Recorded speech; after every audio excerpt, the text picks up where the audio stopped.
My father and my sister brought a spreadsheet with what they believed was a fair amount for me to pay for having been raised. But I brought my sister's DNA test results proving that she is not his daughter. When I was a child, anyone who saw our family dynamics could tell who the favorite was and who wasn't. My sister, Amelia, could do no wrong in my father's eyes. If she got a C in school, it was the teacher's fault. If I got a C, it was because I wasn't doing enough extracurricular activities. My father bragged about Amelia's dance recitals as if she were the next great ballerina, while my academic achievements weren't as important because they were nerd stuff. I won't say it didn't bother me, but over time, you develop a thicker skin for these kinds of things, or at least that's what I thought. Let me paint a clearer picture of what it was like growing up in that house. Every morning before school, Dad would make Amelia elaborate breakfasts, French toast, fresh fruit arrangements, the whole package. Meanwhile, I was lucky if there was any milk left from my cereal. When report cards came in, my straight A's would get a glance and a "well, that's your job," while Amelia's F in English warranted a celebratory dinner because she really tried. Even at Christmas, the presents under the tree told the same story. Amelia got piles of carefully wrapped gifts, while I usually ended up with practical things like socks or school supplies. The favoritism only got worse after Mom got sick. I was 16 and Amelia was 14 when Mom was diagnosed with aggressive breast cancer. Those last 2 years of high school were brutal. While I juggled advanced classes, a part-time job at the local library, and taking care of Mom, Dad was constantly focused on making sure Amelia didn't get too stressed about the situation. He even hired a private tutor to keep her F average up because she's sensitive and needs extra support. Meanwhile, I was up until 3 in the morning studying after spending hours helping Mom with her medication and cleaning the house. Mom passed away during my senior year, just 2 months before my graduation. I remember my dad didn't come to my graduation speech because Amelia was having a hard time and needed his attention. She decided not to attend the ceremony, saying it was too emotional for her, and Dad stayed home with her instead of watching me graduate. That hurt more than I like to admit. My college years were a whole new level of unfairness. Even though Mom had set up a college fund for me before she passed, which mysteriously disappeared, Dad said it had been used to pay medical bills. I had to scramble for scholarships and student loans. Meanwhile, somehow, he found money to send Amelia to an expensive summer dance program in New York, which she dropped out of after 3 weeks because she didn't feel comfortable. That program cost more than my entire first year of tuition. I worked myself to the bone in college, full course load, honor roll every semester, plus 2 part-time jobs, one at the campus library during the day and another as a waitress at night. I lived off ramen and coffee, sharing a tiny apartment with 3 other girls to save money. During that time, Amelia lived at home, rent-free, finding herself through various expensive hobbies that Dad happily funded. There was a pottery phase, which involved a $2,000 pottery wheel that now collects dust in the garage. A photography phase, for which Dad bought her a professional camera. And let's not forget her brief attempt at becoming a professional food critic, which mostly consisted of Dad paying for fancy restaurant meals. By the time I graduated at the top of my class, I landed an entry-level position at a consulting firm. The starting salary wasn't great, but it was better than my 2 part-time jobs, and it was the beginning of my career. I lived in a studio in a sketchy neighborhood, took the bus everywhere, and packed my lunches. Every dollar I could save went toward paying off my student loans or into my emergency fund. Meanwhile, Amelia was on her 5th career change. This time, she decided she wanted to be a yoga instructor. Dad, of course, paid for her certification equipment and even rented a small studio for her, which she used for 3 months before deciding she wasn't fulfilled. At this point, the family dynamic didn't bother me as much anymore because I had built my own life and distanced myself from them. I had great friends, a rising career, and my own space. I stayed out of family matters, showing up for major holidays with a generic gift card and leaving before any drama could start. It worked for a while, or at least I thought it did. Over the last few years, I really hit my stride professionally. I worked my way up to senior consultant. I paid off my student loans early and even started building a decent investment portfolio. For the first time in my life, I felt financially stable. I'm not flashy about my success. I drive a used Honda, live in a modest but nice apartment, and my biggest splurge is my weekly therapy sessions, which have honestly been worth every penny. But I guess news spreads, especially in the age of social media. The confrontation that happened last Saturday had been brewing for a while. A week before, I started getting weird messages from Amelia asking for investment advice and if I could help her start a business. I gave the vaguest answers possible because I knew where that road led. Then Dad started calling more often, making odd comments about how successful children support their parents and sending me articles about family wealth management. So when they showed up at my door last Saturday morning, I wasn't entirely surprised, just disappointed. Opening the door to find Dad and Amelia standing there felt like a scene from a bad movie. Dad didn't even wait for an invitation before walking into my apartment. The first thing he did was look around and comment on how luxurious my place was. It's not. It's just a 2-bedroom apartment with IKEA furniture. Amelia flopped onto my couch like she owned the place, scrolling through Instagram on her phone. Dad pulled out a spreadsheet detailing what he called my family obligations. He had calculated that I owed him approximately $150,000 for raising me. Apparently, he had kept receipts for everything, from my childhood medical bills to school supplies. On top of that, he wanted me to invest in Amelia's new business idea, a crystal healing spa that would only need about $75,000 to get started. That's when I snapped, really snapped. I started with the college fund. I asked him point blank what had really happened to Mom's savings. He mumbled something about medical bills, but I reminded him that Mom's insurance had covered most of them. Then I listed every dance class, every expensive hobby, every time he had chosen Amelia over me. I even pulled up my old student loan statements on my phone to show him exactly how much debt I had taken on while he funded Amelia's self-discovery phases. The final blow? I had something I had held onto for years, something Mom told me during one of our last conversations, when the morphine made her more honest than she had ever been. She confessed that she wasn't sure if Amelia was actually Dad's biological daughter, something I later confirmed. Apparently, while Dad was away on a business trip, Mom had a brief affair with someone from her office. 9 months later, Amelia was born. The moment I said it, the room fell completely silent. Dad's face turned a strange shade of purple I had never seen before.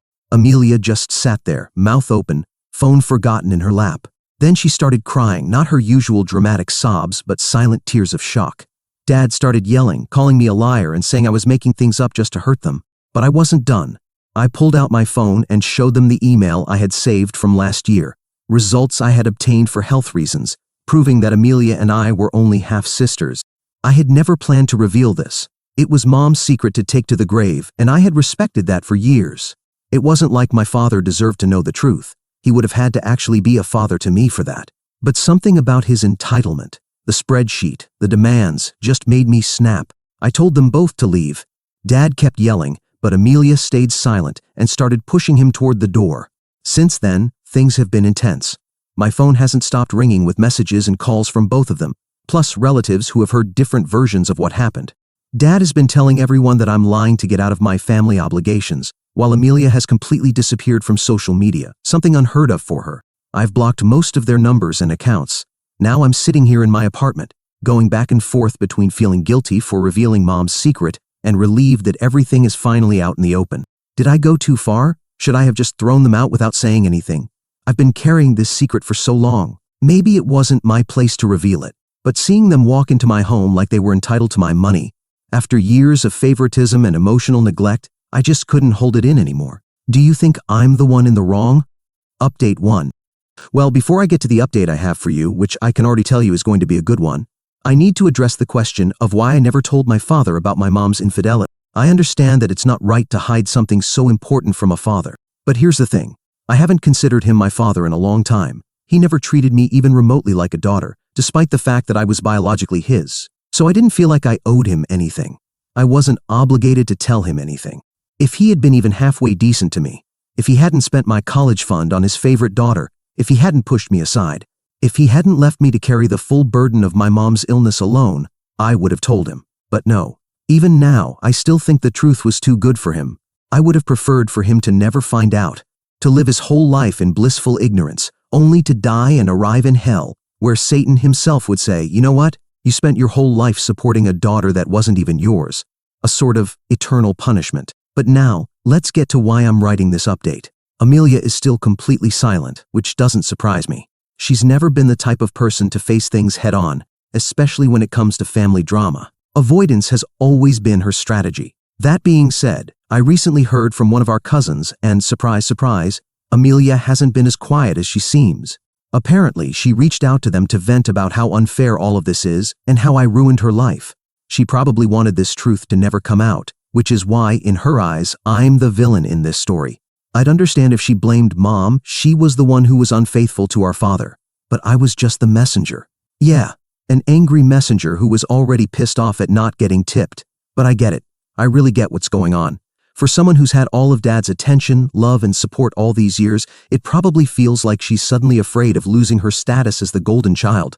We don't know if her biological father will even be willing to treat her the way she thinks she deserves. And then there's Dad. The only way he can handle all of this is through denial. According to him, I'm a master manipulator who made all this up just to get out of financially supporting the family. That I would stoop this low just to avoid handing over the money they deserve. I can also understand why he's doing it. If he admits this is true, he has to face the fact that Mom, the woman he loved and built a life with, betrayed him. Though honestly, I don't know if he loved her that much, considering how little time he spent by her side when she was sick. Still, he has to accept that his family wasn't the perfect picture he always thought it was, and that's a lot to process. For a moment, I almost feel sorry for him. Imagine discovering that the person you loved most in the world, who is no longer here to defend themselves or explain their actions, kept such a massive secret. That kind of betrayal would be enough to break anyone. I understand why he's angry and hurt, but then he takes all that pain and directs it straight at me. And that's exactly how he's always treated me, like a stranger. That's why I never thought telling him the truth would be the right thing to do. And look, I've read some of the comments on my original post, so I want to say this again. I'm not justifying what my mom did. Cheating is wrong, plain and simple, and I'm not here to defend her actions. I've already said that if anyone should be blamed for this, it's her. But what was I supposed to do when she told me the truth on her deathbed? Was I supposed to destroy the family while she was literally dying? Can you imagine the consequences of that? It would have been absolute chaos, and honestly, I don't think anyone would have thanked me for it either. They wouldn't have been grateful. They would have blamed me and treated me even worse than they already did, all while I was grieving my mother's death. I'm tired of being the scapegoat for everyone's feelings. I didn't create this situation. I wasn't the one who cheated. I wasn't the one who lied. I didn't ask to carry this secret for years. All I did was finally tell the truth, and somehow I'm the one who ruined everything. At the end of the day, I know I did nothing wrong. If I had been truly cruel, I would have hired a skywriting plane to broadcast the secret to the entire city. They can twist the story however they need to in order to feel better about themselves, but all they're doing is embarrassing themselves further. Anyway, Dad isn't done yet. His reaction has been an absolute disaster. In the last 2 days, he's gone through every possible emotion. First, denial. He flooded me with drunk messages, accusing me of destroying the family with lies. Then came anger. He started calling me from unknown numbers just to scream at me. When I blocked those numbers, he switched to emails, just as aggressive. Then we moved to bargaining. He literally told me he'd forgive me if I admitted I made everything up. I didn't respond to any of it, which sent him right back into rage mode. He started calling distant relatives, telling them I was having some kind of mental breakdown and that they shouldn't believe anything I said. And now, mostly silence. But of course, there's always something. Last night, Dad showed up at my Aunt Janet's house at midnight, completely wasted, demanding to see old family photos. According to Janet, he spent hours comparing baby pictures of Amelia to his own baby pictures, muttering things like how he should have known because Amelia doesn't have his nose or Mom's red hair. It's like even in his denial, some part of him knows the truth. Janet said it was heartbreaking to watch, but honestly, I don't know how to feel. Meanwhile, the family is a complete mess. My cousins are mostly staying out of it, which I respect. They've taken the "this isn't our problem" approach, and honestly, good for them. However, Dad's siblings are on the warpath. They are completely on his side, calling me every name in the book and accusing me of destroying the family.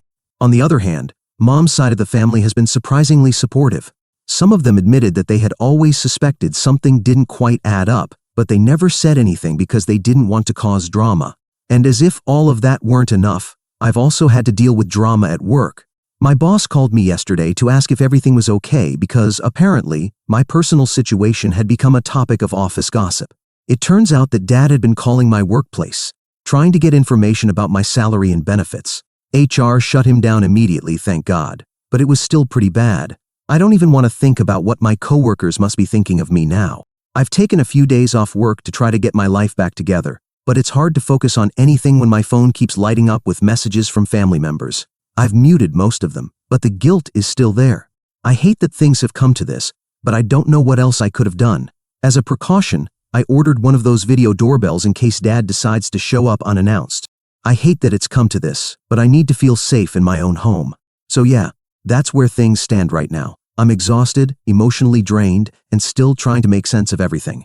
But I'm holding on to that small feeling of freedom. Hopefully, it lasts. Update 2. Things have been strangely quiet since my last update, and I'm not sure if that's a good thing or not. You know what they say. Everything feels very still, like everyone is frozen, unsure of what to do next. I've blocked both Dad and Amelia, at least temporarily, because the constant flood of messages and calls was wrecking my mental health. For the first time in a long time, my phone is silent. While it's a relief, it's also unsettling. It feels like a horror movie, where everything is quiet, but you know something bad is about to happen. I decided to tell my boss about the situation, just in case Dad or Amelia tries to cause problems at work again. Thankfully, he reassured me that HR would handle any issues, and that my personal life wouldn't affect my position at the company. Still, it's humiliating to have to explain this mess. I've worked so hard to build a professional reputation, and now I wonder if some of my colleagues just see me as the girl with family problems. I've made a conscious decision not to engage in this drama unless it directly affects me. As tempting as it is to keep tabs on what everyone is saying or doing, I know it's not healthy.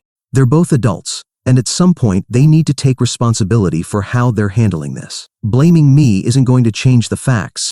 The rest of the family has also been unusually quiet. It's like everyone is waiting for someone else to make the next move. I heard from Aunt Janet, who said Dad has been staying with her on and off. He's been asking questions about Mom's past. Janet thinks he's trying to convince himself that this isn't true while simultaneously searching for proof that it is. It's a weird kind of limbo, and I don't envy him one bit. I also got a message from one of Mom's friends. She apologized for not reaching out sooner and said she feels guilty for not speaking up years ago. She told me more about the man Mom had the affair with, Amelia's biological father. He still lives in our old town, living a quiet life as a university professor. Apparently, he had no idea about Amelia's existence, and he probably still doesn't. For now, I'm just focusing on getting through each day. Work has been a welcome distraction, and I've been leaning on my friends more than ever. Update 3. Sorry for disappearing for a while. After everything that happened, I decided I needed a break from the chaos, and writing here was part of that. I needed to step away from all of it for a bit. Now, I feel better, like I'm in a better place mentally, so I can sit down and write an update for you all. About a week ago, Amelia showed up at my apartment completely out of nowhere. I wasn't expecting her at all. She wasn't in a good place, I could tell that much. When I opened the door, she just stood there for a moment, like she wasn't even sure if she had come to the right place. When I let her in, she hesitated, like she wasn't sure if she was welcome. I didn't have the energy to argue or push her out, so I just gestured for her to sit down. For a few minutes, neither of us said anything. It was awkward, but I wasn't going to be the one to break the silence. Finally, she started talking, and let me tell you, I was not prepared for what she had to say. After cutting all communication with me, Amelia had apparently thrown herself headfirst into uncovering the truth. She reached out to some of Mom's old friends, people I didn't even know she was in contact with, and started asking questions. Through them, she managed to track down her biological father. She told me about the moment she contacted him and how he reacted. The man had absolutely no idea she even existed. Imagine living your life and suddenly discovering that you have a grown daughter. She said he was completely shocked at first, which makes sense. I can't even imagine what that must have been like for both of them. Apparently, when they finally met in person, they ended up talking for hours. Amelia admitted to me that she had been in denial for a long time, convincing herself that all of this couldn't be true, even when the signs were right in front of her. Meeting her biological father, however, changed everything. She said it made her realize that ignoring the truth wasn't helping anyone, least of all herself. After that, she decided to talk to Dad about everything. According to her, it was one of the hardest conversations she's ever had in her life. She said Dad didn't yell or accuse her of anything, but he completely broke down. He didn't say much, but she could see how devastated he was. On the other hand, her biological father seems eager to build a relationship with her now that the initial shock has passed. Amelia seemed cautiously optimistic about it. She said it feels strange trying to connect with someone who is technically a stranger, but also a part of her. I told her it's okay to take her time and not rush. This is uncharted territory for both of them, and there's no right way to handle it. A few days after Amelia's visit, my dad reached out from a new number. He told me he knew that Amelia had met her biological father, and while he claimed to be happy for her, his voice didn't match his words. What really caught me off guard was when he said he had decided to move to Florida, to his parents' old house. He said he needed a fresh start. I didn't know what to say, so I kept it simple. All right, take care. Before the call ended, he asked if I'd be willing to take a paternity test, and I said yes. Deep down, I want to know if he's really my father or not, because if there's a chance I have another father out there, he can't be worse than the one I have now. Life has been quieter since then. I've thrown myself into work and started focusing on things that bring me joy. My kickboxing class has been a lifesaver. There's something so cathartic about punching a heavy bag after everything I've been through. I've also started journaling, something my therapist suggested. I still have to tell you all what the paternity test results say, which we haven't done yet, but hopefully this will be the last update to my story. Update 4. I want to give you what I hope will be my final update on my family, my father, my sister, and all of this. I have the results I promised, and they came back positive. I am biologically my father's daughter. And it's absurd to think about because my father has treated someone else's child far better than his own for her entire life. Still, this hasn't changed our bond at all. We are still strangers. A part of me feels sad because I thought maybe there could be another father out there, one who wasn't a complete jerk like mine. But no, my luck doesn't go that far, so I remain tied to this one, at least symbolically. Though now that he's moved, he's much farther away from me. I suppose I could be the bad one in this situation in a way because my dad asked me to keep him unblocked. I unblocked him so we could coordinate the paternity test, but I had planned to block him again once it was over. He says he wants to make amends and be a better father to me. That all sounds nice, and I'd be a terrible daughter if I didn't accept this so-called apology. But there's just one small problem. I don't believe he genuinely wants to repair our relationship. I don't even know why he's hated me for so long. Maybe hate isn't the right word for what drove him to act the way he did, but I can't think of another reason for how he's treated me my entire life. The only reason he's doing this now is that he's been left completely alone. He's pushed Amelia away because it's too painful for him to accept that he's no longer her only father, even though Amelia has been open to keeping him in her life. And I am his only option. So no, I don't want someone else's leftovers.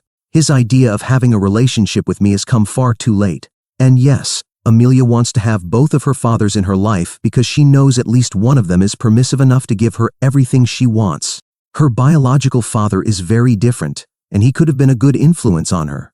For Amelia, this is a problem because she's not used to being told no. It makes me wonder how different Amelia would have been if my mother had told the truth. Maybe she would have turned out completely different with her biological father. Actually, I'm sure of it. This isn't meant as a defense of my father, because he could have chosen to be good to me regardless of everything. He has no excuse for how he treated me. Maybe, in a parallel universe, my father would have found out the truth and still been awful to me.